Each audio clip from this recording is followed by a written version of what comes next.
The 1940s heating trick modern homes simply can't compete with. Let's talk about it. Before we get into the substance, let me say this directly to you as a fellow student of history. If this kind of deep, practical wartime knowledge matters to you, subscribe to the channel, leave a comment with your thoughts or regional examples, and, well, share this with someone who still believes modern convenience equals resilience.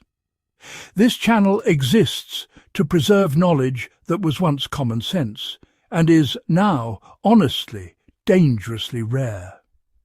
Why a forgotten 1940s heating method still matters today. During the 1940s, heating was not about comfort first. It was about survival, fuel conservation, and reliability under rationing, blackouts, and material shortages. Coal, wood, and coke were precious. Electricity was unreliable. Oil deliveries were uncertain. The result was a heating philosophy fundamentally different from what modern homes rely on today. Instead of heating air, which escapes quickly and demands constant fuel, wartime homes focused on heating mass. Walls, floors, masonry, and even furniture became part of the heating system. Once heated, these elements released warmth slowly for hours, even after the fire died down. Modern forced air systems cannot replicate this effect because they depend on continuous energy input. When power stops, warmth disappears almost instantly. The core of the trick was thermal mass, not constant flame.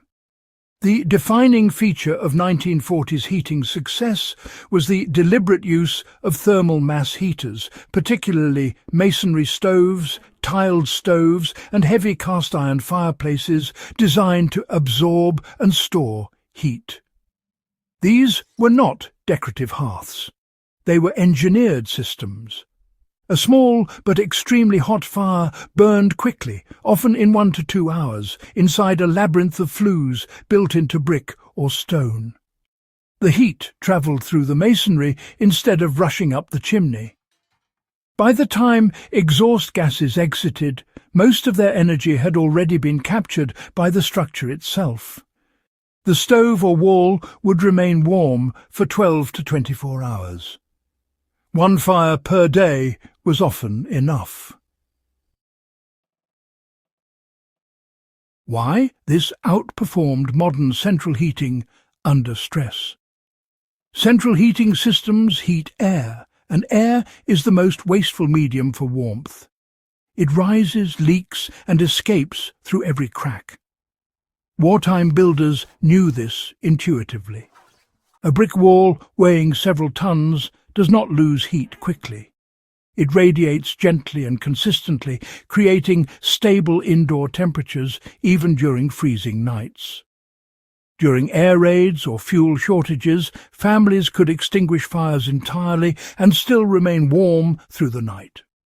In contrast, modern homes lose heat within hours if electricity or gas is interrupted. The wartime approach was passive, resilient, and independent of grids.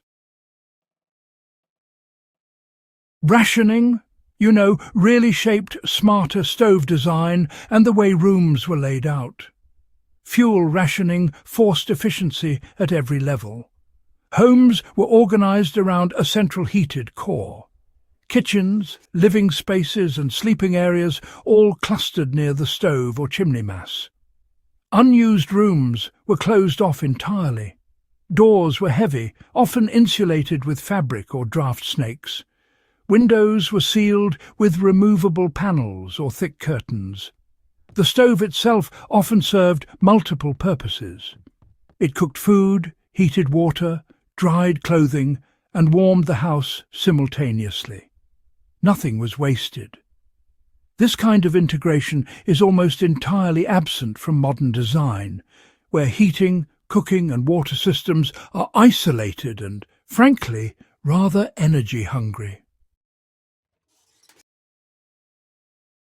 Civilians found clever ways to apply this heating trick during wartime emergencies.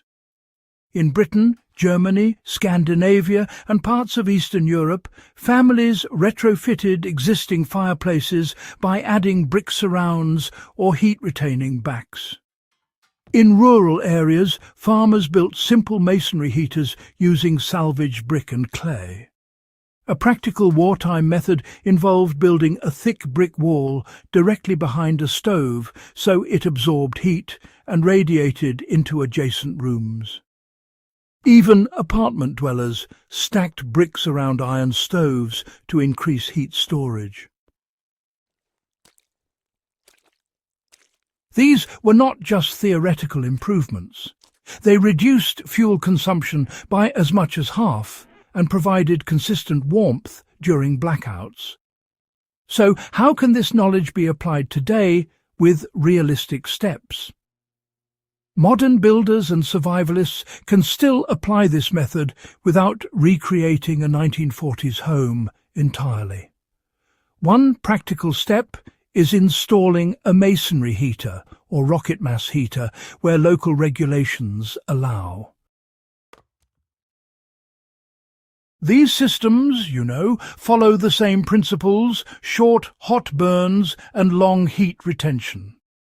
Another approach is increasing thermal mass around existing wood stoves by using brick, stone or concrete panels that are designed for heat storage.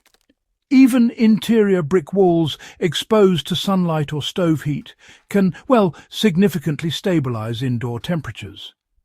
Sealing drafts, concentrating living spaces, and honestly, abandoning the idea that every room must be equally heated are direct lessons from wartime homes that still work today.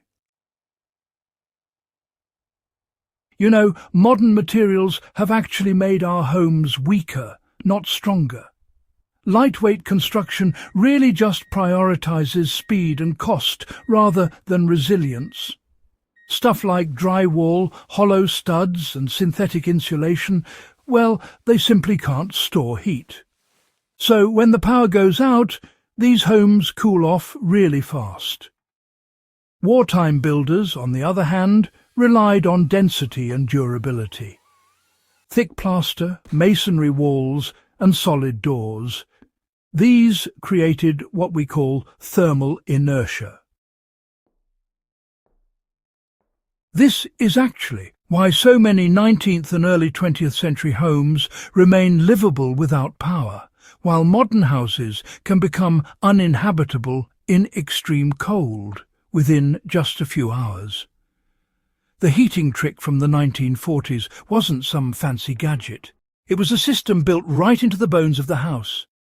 What wartime heating really teaches us is something about true preparedness. Preparedness isn't just about owning more equipment. It's about designing systems that fail slowly, not instantly.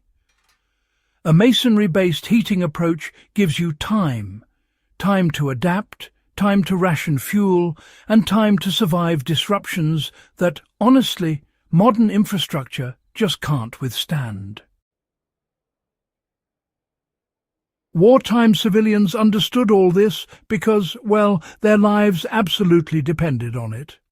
Today, this kind of knowledge mostly survives in archives, old houses, and, I suppose, the memories of those of us who study history closely. So, why does this forgotten method still beat modern solutions? Modern heating is only efficient when conditions are perfect. The method from the 1940s works precisely when conditions are at their worst. It doesn't rely on electronics, pumps, or a constant delivery of fuel. It relies on physics, and that never changes.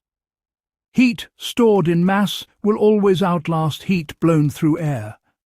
That's why this trick carried families through the winters of war, and honestly, why it still deserves our serious attention today.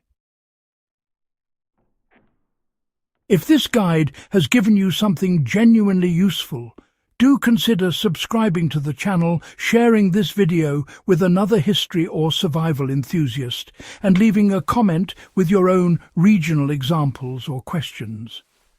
Preserving this knowledge really does matter, and the only way it survives is if serious people like you keep it alive.